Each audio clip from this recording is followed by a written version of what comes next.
Who did I date, not marry, lie number 1.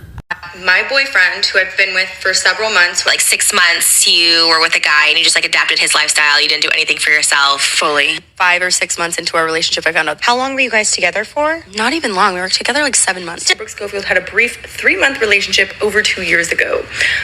To which I reply, why on earth would I want people to think I dated you longer than I did? I really don't know why, but for some reason you seem to be confused. We only dated for 3 months. Let me show you the receipts. We met at my show, just like she said, on May 13th. This was June 2nd. A conversation with our mutual friends at the time. He asked, have I asked her out officially yet? I say, I haven't, June 2nd. And on the 7th of June, as you can see, is when we actually got together. And just to confirm that even more, I texted my best friend on the 9th of June, 2 days after we got together, saying, I have a girlfriend now, you should meet her. And she actually says on a podcast when we broke up. He performed at a festival that, in Vegas. So I had been vlogging the whole time. And then we broke up at the very end of the week. That festival was Life is Beautiful. I performed on September 18th, 2022. On the 20th September is the date we broke up. Here are the texts. So we got together June 7th and we broke up September 20th, which is exactly 3 months and 13 days. So 3 months. And on top of this, we have a mutual friend who she tried convincing on Instagram that we dated for 7 months with pictures that have dates.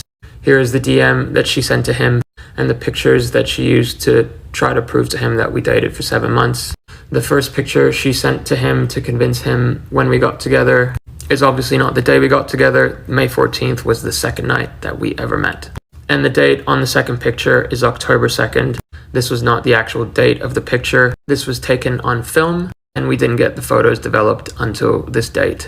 The actual date of that picture is September 18th, the day that I played the festival, and we broke up 2 days after that, September 20th. She's also said that we got back together after we broke up. Did you break up with him? No, he broke up with me. He broke up with me, we got back together, I broke up with him. What was it, just blocking him? Yeah, so we had gotten back together. I'm never gonna get back with this man.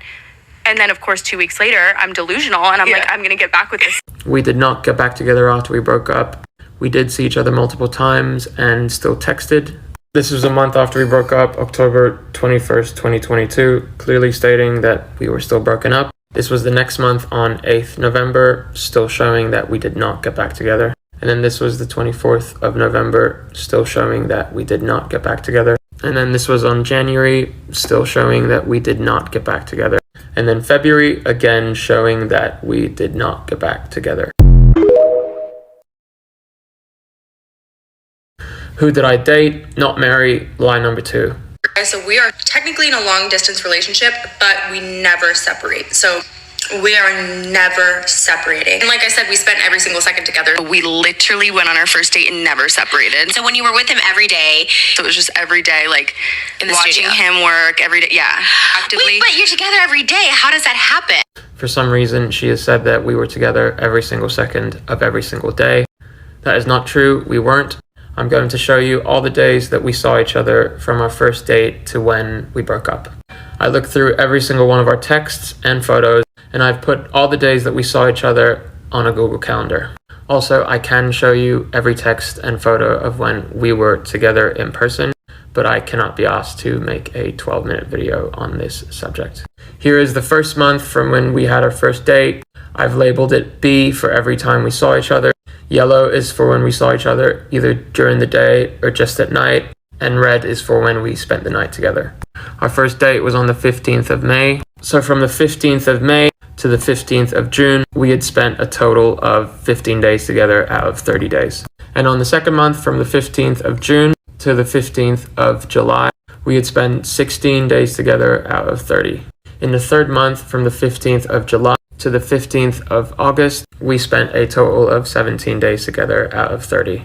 And on the fourth month, from the 15th of August to the 20th of September, when we broke up, we spent 16 out of 35 days together. So from our first date to when we broke up, it was a total of 125 days. Out of 125 days, we spent 64 days together, which is essentially half. So we did not spend every single day together. And we did separate for more than half the time that we knew each other.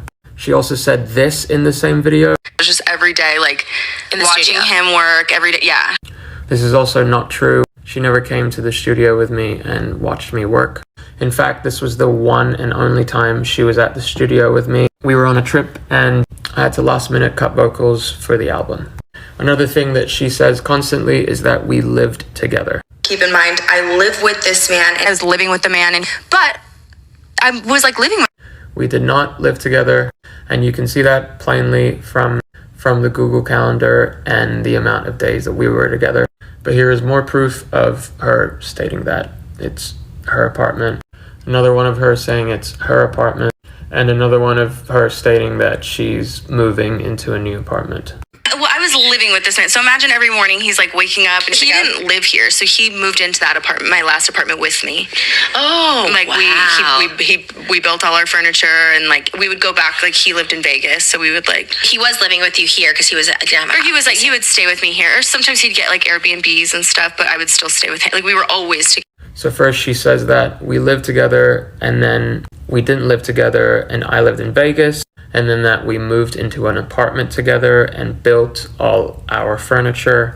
And then after that she said that I lived in Vegas and that I would only stay with. I am very confused. And as far as us moving into an apartment together and building our furniture, that never happened. Here is a text clearly stating that we did not live together. And I did try to help her find an apartment for herself.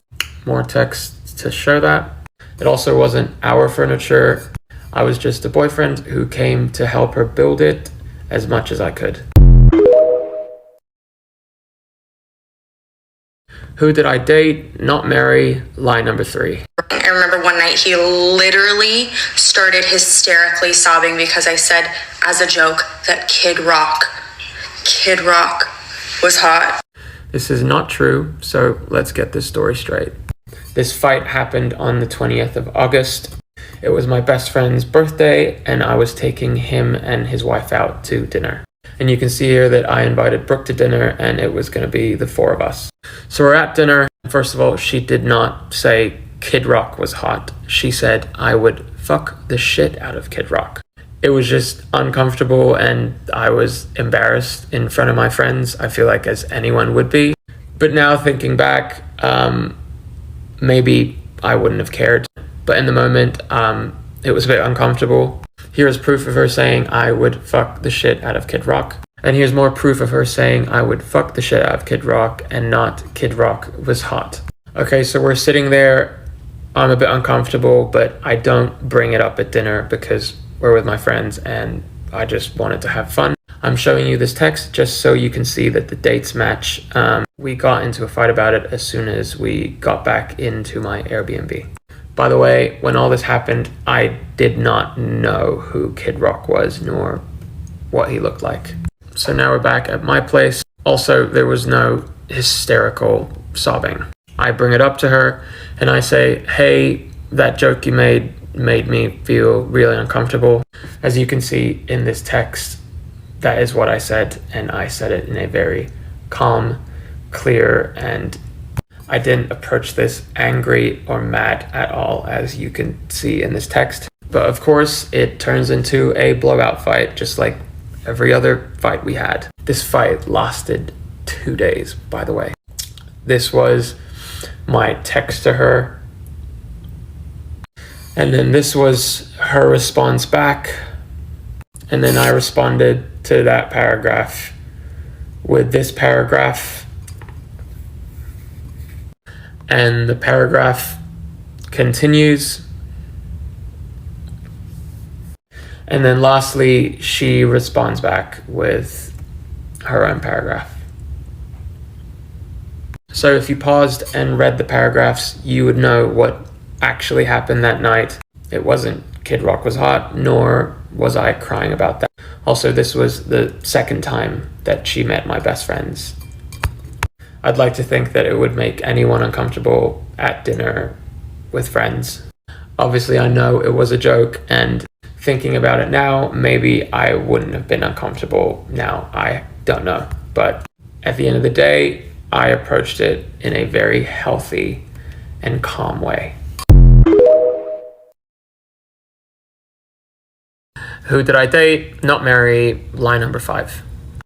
As more time passes, we eventually move to like an Airbnb in Marina Del Rey because he wanted to be by the beach. And so we go over there. And this man is not allowing me to go home, okay? This was the first major red flag. Like if I had a morning where I was like, okay, like I want to go home and like get new clothes and shower and like just be a human and be alone for a second, he would immediately like shut down, like, why don't you want to be with me? Why would you want to go home? Can I come with you? Like, just very strange. And I did not like that, okay? I don't get to leave, remember? Okay, so some quick background. I booked the Airbnb in Marina Del Rey from May 18th to the 31st. It says 23 here because the remaining days from the 23rd to the 31st, I had booked privately with the owner himself and sent him money on Venmo. Here were the texts that I had with him, and here's the Venmo transaction where I sent him the money for all the remaining days. The first thing that she says is that we moved to Marina Del Rey. We didn't move to Marina Del Rey. She went back to her apartment after the one hotel, and I moved myself to Marina Del Rey. I checked into the Marina Del Rey Airbnb by myself on the 18th of May. This was our conversation, and she sent me a pic of the dinner that she made. And the next part, she says, I didn't let her leave. I have no idea why she would say this. This is a complete lie. She left multiple times without me stressing. But I'm going to show you every day in Marina Del Rey from the 18th of May to the 31st of May. The next time I saw her was the 19th of May, and she ended up sleeping over. She then left on the 20th of May, as you can see in this text, and I didn't see her for the whole day and night. And then these are texts from the 21st of May, where we went to dinner and then ended up seeing some friends, and then she slept over on the 21st. She then left on the 22nd. Just more texts to prove that we did not see each other on the 22nd. And then she ended up sleeping over on the 23rd of May. And then in the same text, you can see that she left on the 24th of May. We weren't together the day of the 24th, but we ended up going to an Olivia Rodrigo show that night. And then I dropped her back home, and then I went back home that night. And then on the 25th of May, she was out with her friends. I was supposed to come and meet up with them, but I just had a lot of work and stress, and I wasn't able to see her that day and night. And then on the 26th of May, we also didn't see each other. I was filming a music video for a song that was coming out. And then on the 27th of May is when we ended up seeing each other. She came over and slept over. And then in the same text, she left on the 28th of May with no problem. And in the same day, on the 28th of May, she ended up going to Catalina Island with her friends until the 30th of May. And I was in LA working. This is just more text to prove that fact.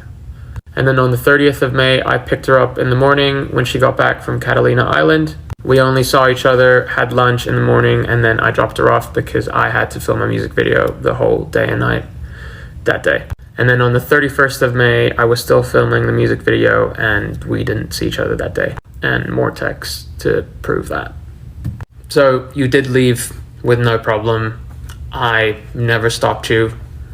There's no red flag here.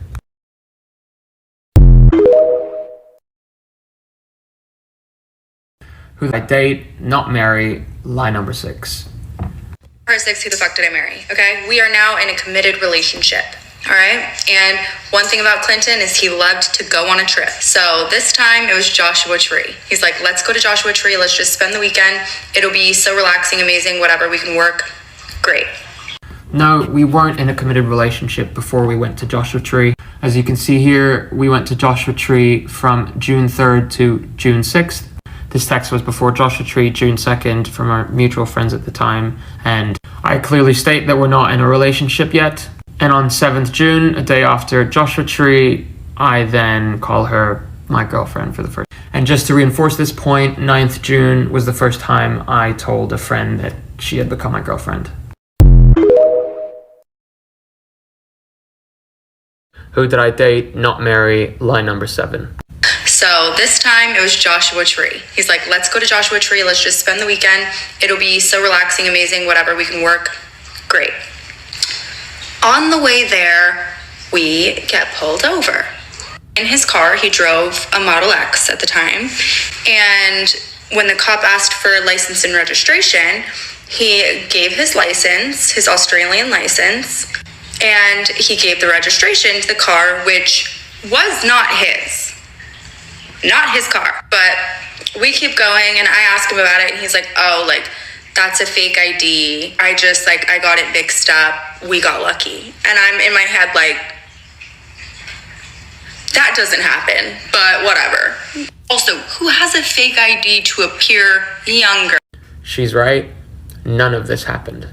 First of all, we didn't get pulled over going to Joshua Tree. We got pulled over going back to LA from Joshua Tree. Here's the text on 6th June, the day we left Joshua Tree. I said, thank you for driving the rest of the way back, because after being pulled over, I couldn't drive the rest of the way. Second of all, I did not give a fake Australian license. I actually didn't give any license. I had told the cop that I left my license and ID at home, and he ended up giving me a ticket for it. And in the state of California, as you can see here, if I gave a fake license like she said, we would have not been able to continue on our trip and would have to go to the station. And in regards to the car was registered to my friend. I don't understand what the big deal is. Who did I date? Not marry. Lie number 8. When the cop asked for license and registration, he gave his license, and then the cop is like reciting his information back to him, and he says, you were born in 1999. And I am under the impression that my boyfriend is a year younger than me, okay? And this would make him like 4 years younger than me. I understood the age thing a little bit just because I don't think I would have dated somebody if I knew they were 22. Yeah, I had to find that out on my own. I never told you. No. He actually went on the Zach Sang show, and that's how it all...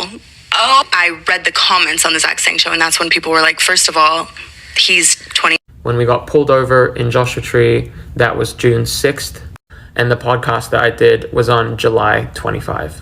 Clearly, she says 2 different stories about how she found out about my age. Which one is it? Another contradiction. Who did I date? Not marry. Lie number 9. And one thing about Clinton is he loved to go on a trip, all right? He wanted to get me as far away from everybody else as possible. I had seen my friends in 6 months. Like, it was crazy. It was... First of all, if you watch the video on lie number 2, you would know that out of 125 days, we only saw each other 64 days, and the rest of the 60 days were completely up to her on whether or not she wanted to see her friends. I did not isolate her, nor am I responsible for what she does on those days when she didn't see me. Here are texts to show that I very much encouraged her and was happy that she was going to hang with friends. Here's one text. Here's another text. I'm on my way home right now. I'm gonna get ready really quick and go meet a couple of my guy friends for drinks because I haven't seen them in a long time. Another text. Another text. And more texts. The idea that I manipulated her into isolation and not seeing her friends is just simply false. This is a serious accusation, and it is just not true. Who did I date? Not marry. Lie number 10. I feared for his mental health, okay? I didn't want anything to do with that because I couldn't do it in good conscience. I have been very adamant about, like, not wanting to talk about that online. Like, at all. You'll never want something to come out that could ruin your whole, like, career. Yeah.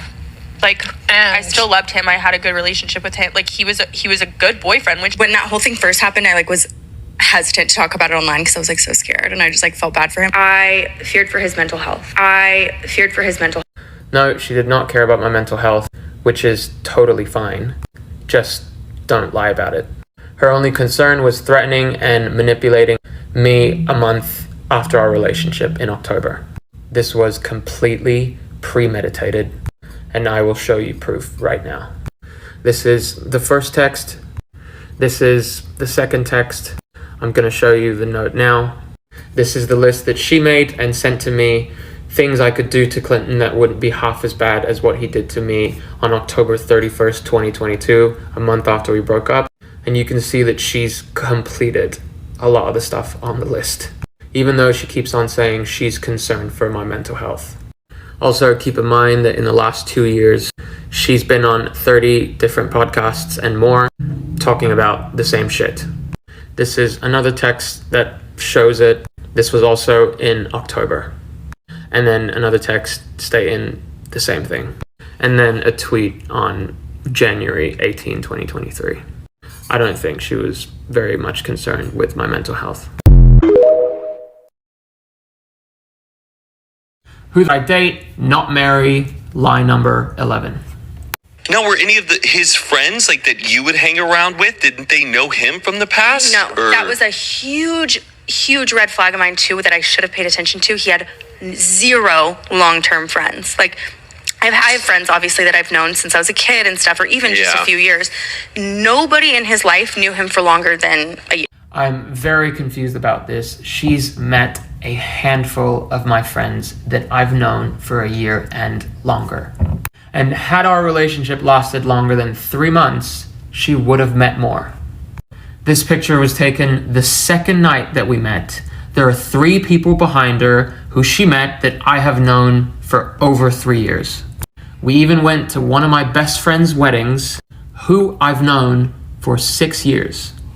And to cap it all off, she was at my album release party where she met a lot of my friends. Who did I date, not marry, lie number 12. And just like he said I love you like 3 days after we met. No, this did not happen. We met on May 13th. This conversation was on the 11th of June. This was the first time she jokingly said, I love you, a whole month after we met. More texts to prove that. And then on the 15th of June, a whole month after we met, we said, love you. And then on top of that, she said, I love you first.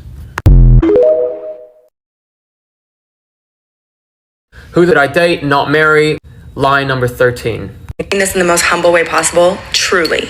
Like, I really, truly do. Canceled amasses more listeners in one singular week than Clinton Kane has in an entire year. I'm sorry. She has stated that they get more listeners in a week than I get in a year, but I'm going to give them a month instead of a week. For the month of April 2024, they had 8.4 million listeners. And in 1 year, for just one of my songs, only on Spotify, I had 84 million. And on top of that, this was last year on Spotify alone, where I only released 4 songs. Who did I date, not marry, lie number 14.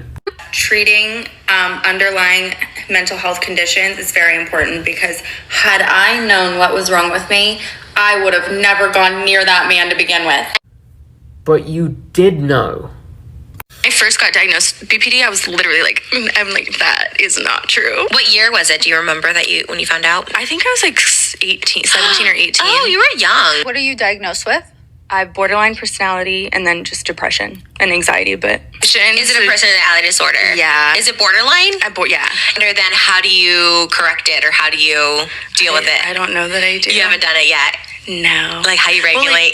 I don't regulate. At the time I was like not medicated, not taking anything for like any of my little mental situations. So when I moved to California, I didn't have or couldn't transfer my prescription or whatever. I just never went and... As someone who's been diagnosed with major anxiety and panic disorder, mental health is no fucking joke. Who did I date, not marry, lie number 15. He weaponized the BPD thing so much. He was very much like, well, you're overreacting, and like, obviously you do that. That's why... Like, is this one of your episodes right now? Yeah. It makes me like apprehensive to even tell. No, I did not weaponize anything. Here are screenshots clearly stating that I had no idea BPD was even a factor throughout our 3-month relationship. I only found out after we broke up. And obviously I was very compassionate about it when I found out, as you can see in this text. Who did I date, not marry, lie number 16. He must also speak another language that he never told me about. So how scary is that? How scary is it for someone to be bilingual? I don't understand why this would be scary. And second, We dated for 3 months. Would anyone know everything about someone in 3 months? Who did I date, not marry? Lie number 17. All of these girls like had no idea who I was. I'm like, Oh my God. Did he not post you on socials? Did you post him or you guys private that way? he demanded that I post him because he wanted to make sure everyone knew I had a boyfriend. Oh, how weird. No, I never demanded to be posted, and I will show you texts to prove that. This text shows that the fact she had to ask me to be posted shows that I didn't demand to be posted. Here's another text that shows that I genuinely did not care. And here she also clearly states that I didn't demand, I encouraged her to post vlogs, etc. I didn't encourage her to post me or about me. We were going to a lot of fun places and I encouraged her to post for her. And then here's another text to prove more that I did not demand to be posted.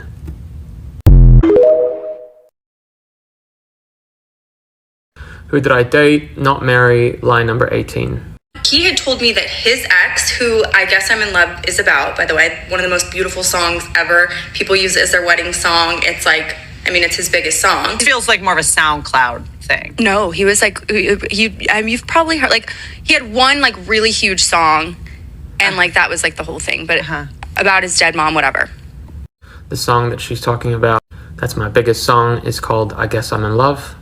First, she says my biggest song is about a girl I was in love with. And then second, she says my biggest song is about my mom. If you're gonna lie, try to keep it straight. Who did I date, not marry? Lie number 19. Sometimes if I felt like he was really being irrational, I would record our arguments because I'd like to show them to him the next day. He knew I did this, by the way. This is not illegal. I'm addressing Brooke directly. Brooke, you know that you never asked for consent. I never knew you were doing this. You never showed me the next day, like you said in this video. And you know this is fucking illegal in the state of California. And this is fucking disgusting. And the fact that you feel the need to secretly record someone in a 3-month relationship is concerning. Who did I date, not marry? Lie number 20. And this album was special because it was his first piece of work that he was putting out since everything had happened. The whole album was about that, of course. Or all his music is about his family being... We're gonna take a look at all of my songs. This is the first EP. None of it is about my family. Not about my family. Not about my family. Not about my family. Not about my family. One about my family. Not about my family. One about my family. Not about my family. Not about my family. Not about my family. Not about my family. Not about my family. Not about my family. Not about my family. Not about. Not about. Not about. Not about my family. Not about my family. You got a 3. So instead of all of my music, it's more like 3 out of 28 songs are about my family. Who did I date, not marry? Lie number 21. So for the longest time, she has said that my dad is alive. But 5 months ago, she did a podcast confirming that he was dead. 5 months ago. His mom, dad, and brother alive. His mom and his brother are alive. But a month after that podcast, she must have forgotten because apparently now he's alive again. 4 months ago. His mom, dad had all died, and we mourned them every day. And then they were alive. And then again, 2 months after that podcast, she confirmed again that he was alive. 2 months ago. It's the death of his entire family. You have 2 alive parents. But then a week ago, he was back to being dead. His dad is dead. Not that that's a good thing. So first you say that he was dead 5 months ago, and then 4 months ago you said that he was alive, and then 2 months ago you again said he was alive, but then a week ago he's suddenly dead again. It sounds like you just say whatever you want to say and whatever is convenient. And for the record, he is dead.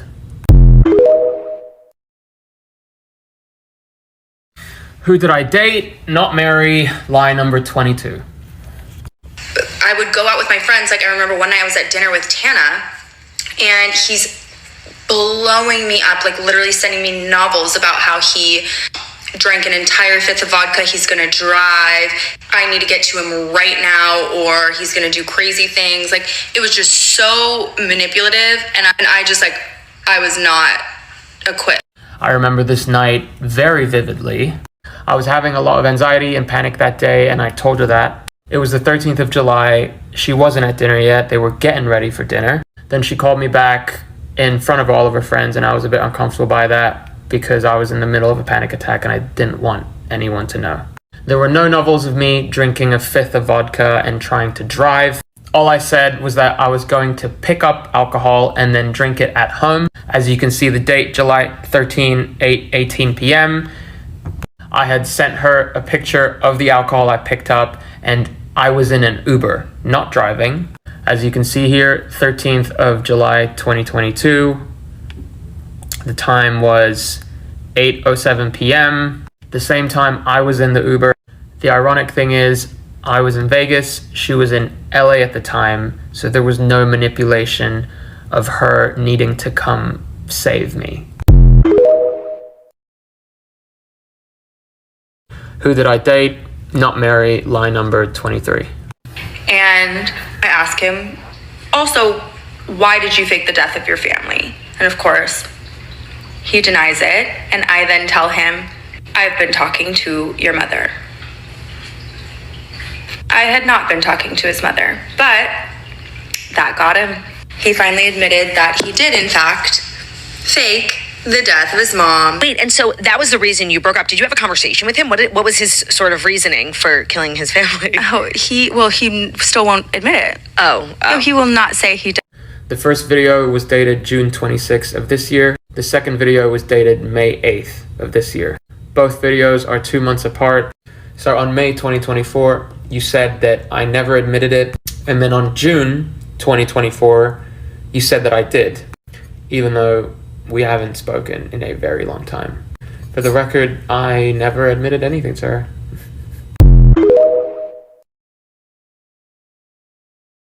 Who did I date, not marry, lie number 24.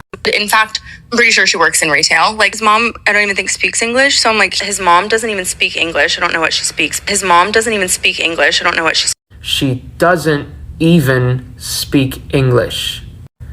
Doesn't even. First of all, she does speak English.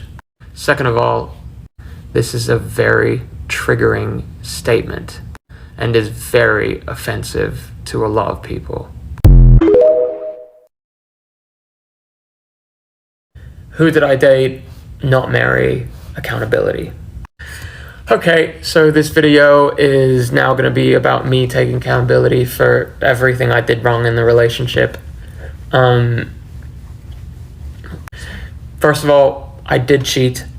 It was a weak asshole move to do, and I am sorry for it.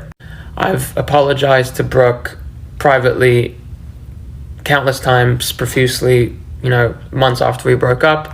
And what tends to happen is, as soon as I want out of a relationship, for reasons like, it's unhealthy or it's like a sudden realization that it won't work, I never know how to come to terms with that emotion, and I go the pussy way and give them a reason to break up with me instead of, just manning up and doing it myself. I was a kid about it, and for most of my life, I didn't know, all my life actually, I didn't know or have a proper model of what a healthy relationship looked like. And all I can do and have done is learn and be better. And me saying this is not trying to justify me cheating in any way or ask for pity about it. This is me just owning my shit. Next, I also did love bomb quite a bit. If I really think about it and think back to all of my relationships, I've love bombed every single fucking relationship. I didn't know what love bombing was. I didn't know that was a real thing. I didn't know that was even a fucking term until I broke up with her. So I am also sorry about that. I also did lie about my age, and It was just out of embarrassment. She was older, and she had said something about not dating anyone way younger, and I lied and I said I was 2 or 3 years older than I was. And lastly, the most important bit, I was a baby man-child. In my past relationships, I've always been an insecure person, and I'm not going to dive into that emotion because I already do in therapy. And for the most part, I was insecure about meaningless and useless things, and thinking back about it, I cringe. And I wish I never brought those things up. But I've always felt like I approached those insecurities to her in a very calm, respectful, and peaceful way, no matter how dumb the reasoning was of what I was insecure about. I'm human like everybody else, and I've made a lot of mistakes in my life and in that relationship, the 3-month relationship that I had. And I have growing to do. But this video is just me owning 50% of the relationship. I have shown every single receipt to show the lies that were made up. And I've admitted my wrongdoings, and that concludes my 50% of the relationship. So now I just hope to end my attachment to this relationship, and I just want to move forward.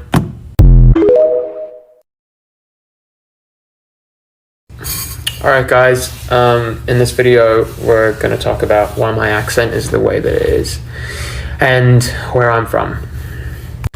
I was born in the Philippines in 1999. I'm missing 3 more passports that I cannot find. Before the age of 1, I moved to Australia, where I had family. While I was there, according to Google, I had learned an average of 1,500 words with the regional dialect of Perth.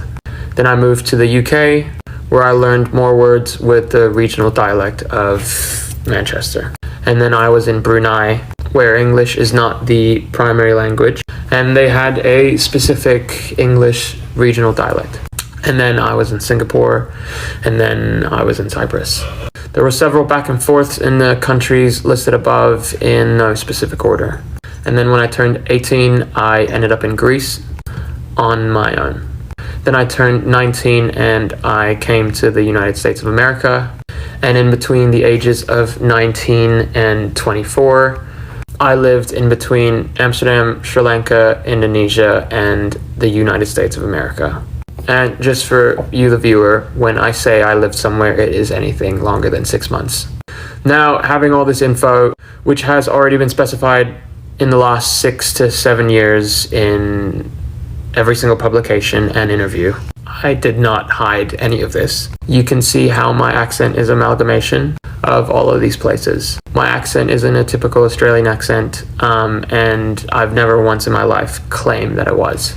At 19 years old, when I moved to America for music, my record label and team needed one place to say where I was from, and since I did not live in the Philippines as a child, I chose Australia because honestly it was just a beautiful memory, and that's where I spent my formative years.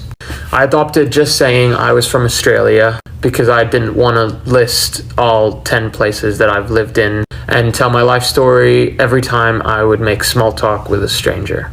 That's about it. So if for some strange reason you have a problem with my childhood, I recommend that you please take it up with your therapist. Have a lovely day.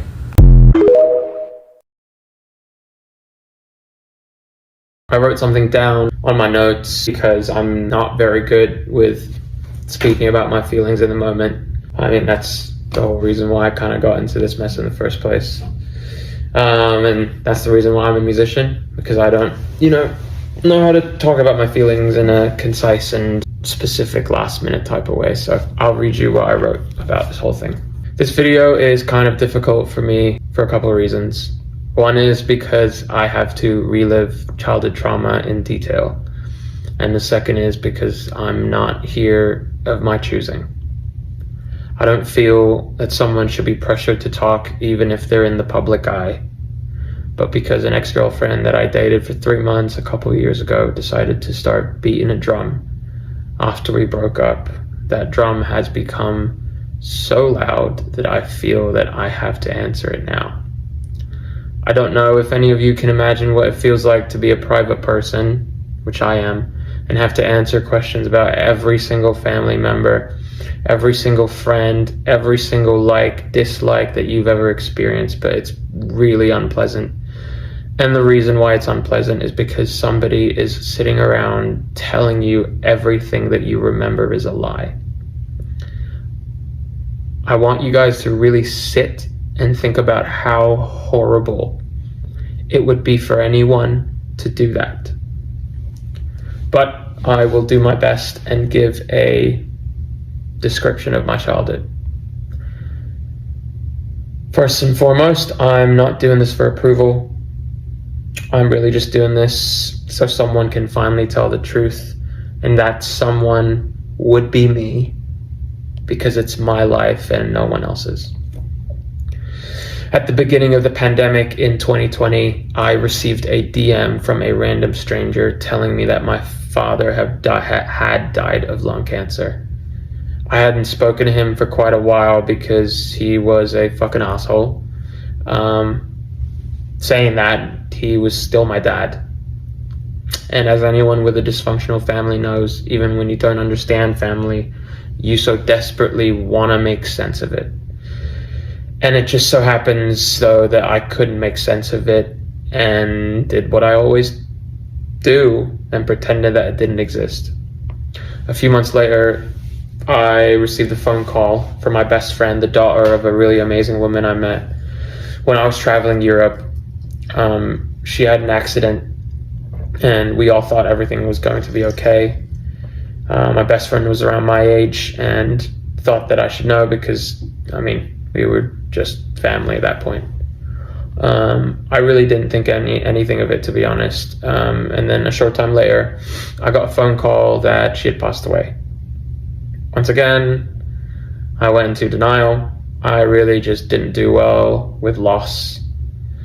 I moved so much as a kid that I would disregard any kind of sadness over loss because it was pretty much the norm.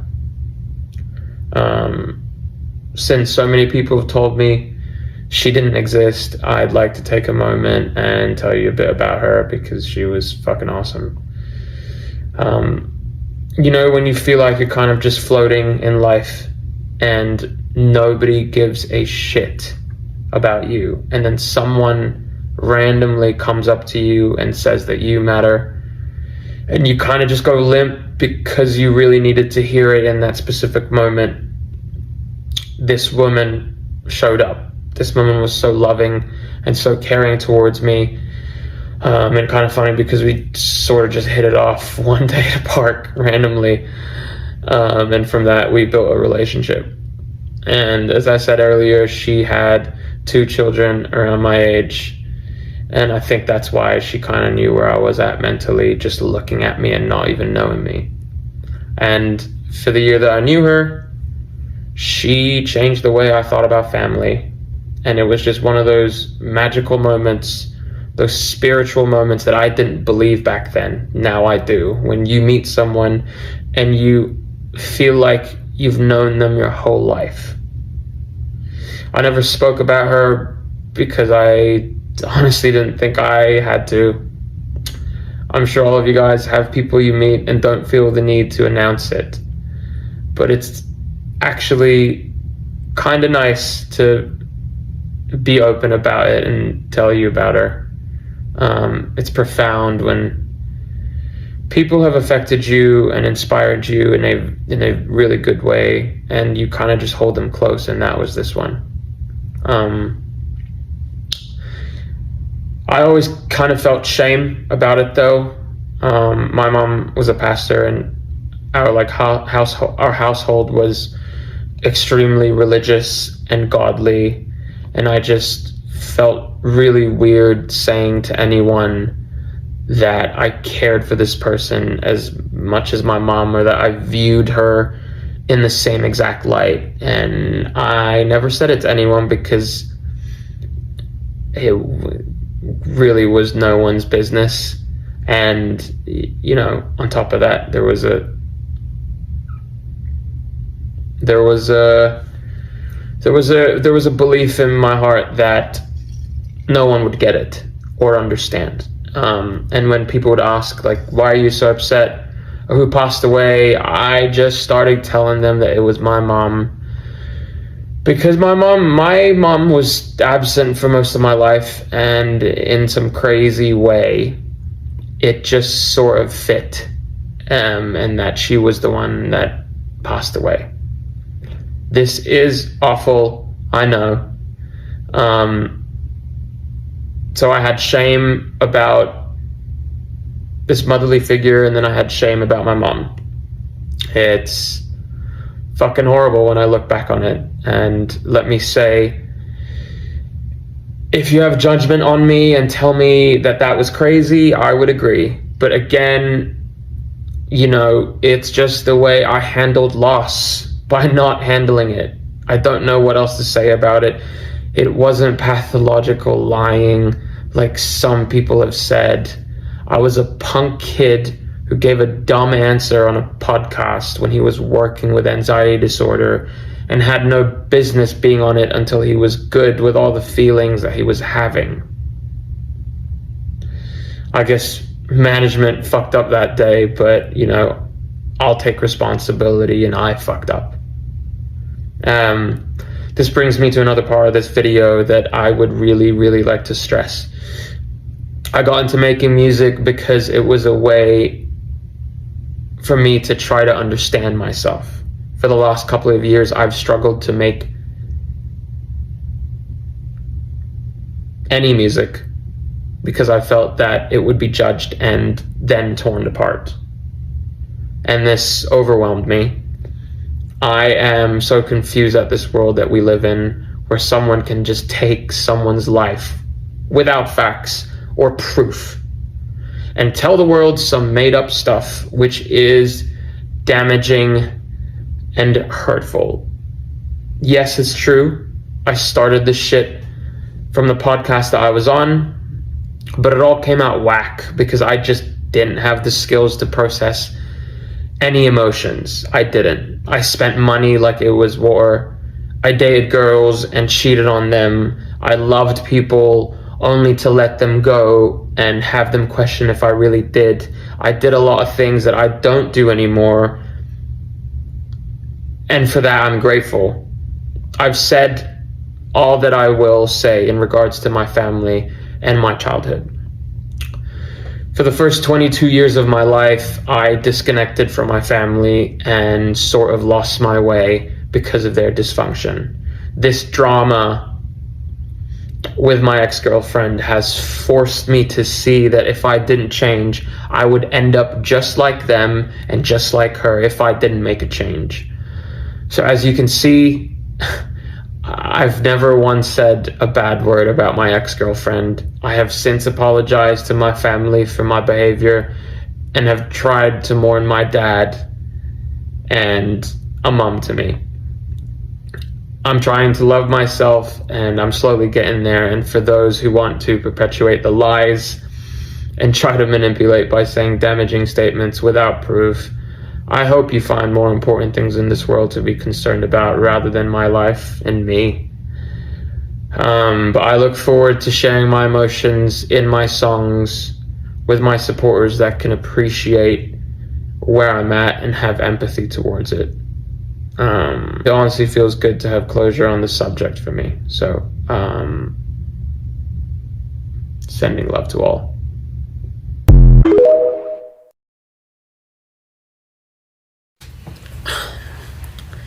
Just a reminder, I'm a musician, and I personally have a hard time with talking about my feelings in the moment. So I've written something down as far as my mental health goes in the past 2 years.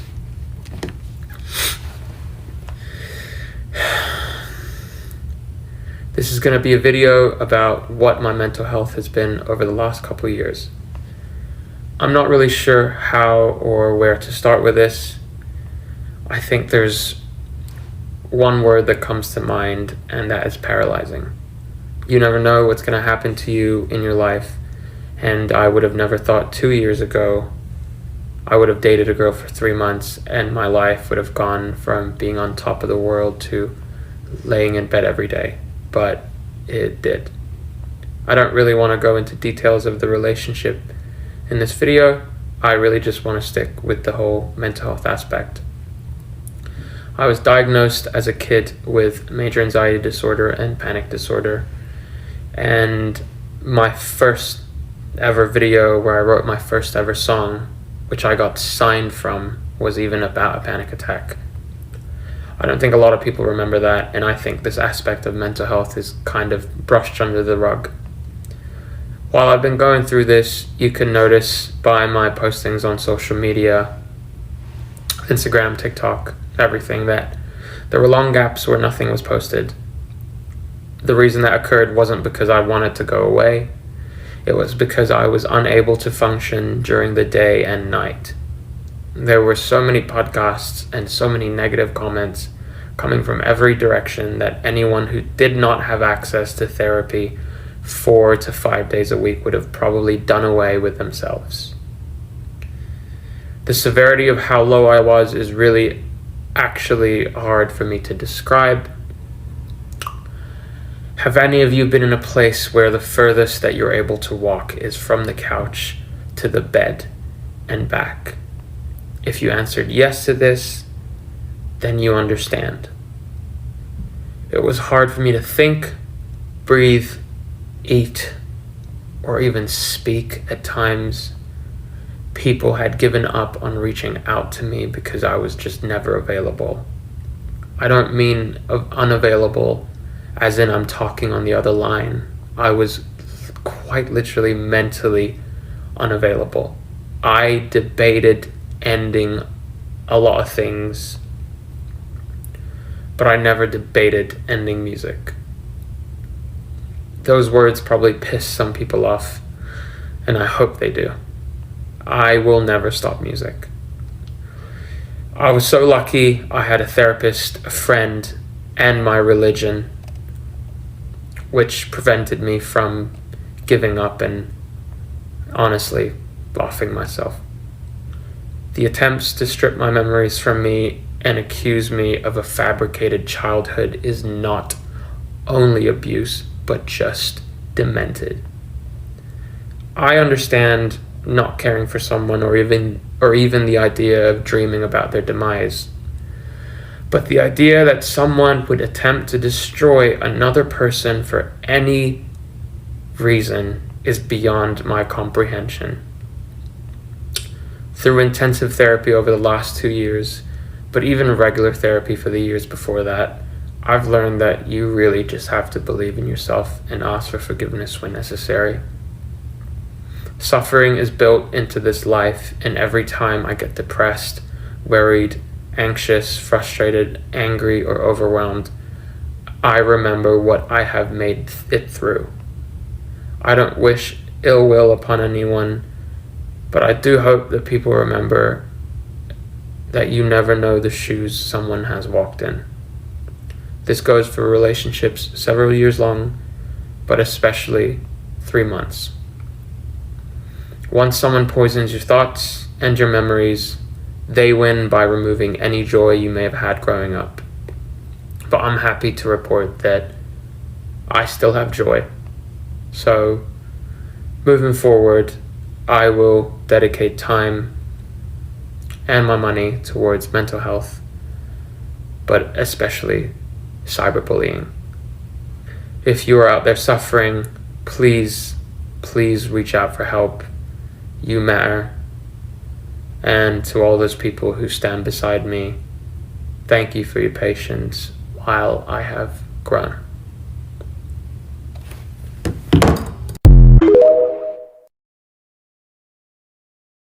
Not Mary, lie number 22. Following me up, like literally sending me novels about how he drank an entire fifth of vodka, he's gonna drive. Going to pick up alcohol and then drink it at home. As you can see here, 13th of July, 2022. The time was 8:07. This was brought to my attention by a fan. There's no gotcha moment here. This was the Uber ride that I showed you in this video. Here's an additional video to confirm this same receipt July 13, 2022. Same driver, same destination, and same time. I didn't realize that the email receipt didn't show the stop, where I stopped at a Target to pick up alcohol. So I'm going to show you a video of that same trip with the stop directly on my Uber app. Here is a video of me in my Uber app showing you the same day, the same trip, 13th of July. Same driver, showing you the year, 13th July 2022. You can now see here the stop that I made at Target to pick up the alcohol at 8:11. You also see the same location to and from and the same exact time to and from shown in the same email receipt here.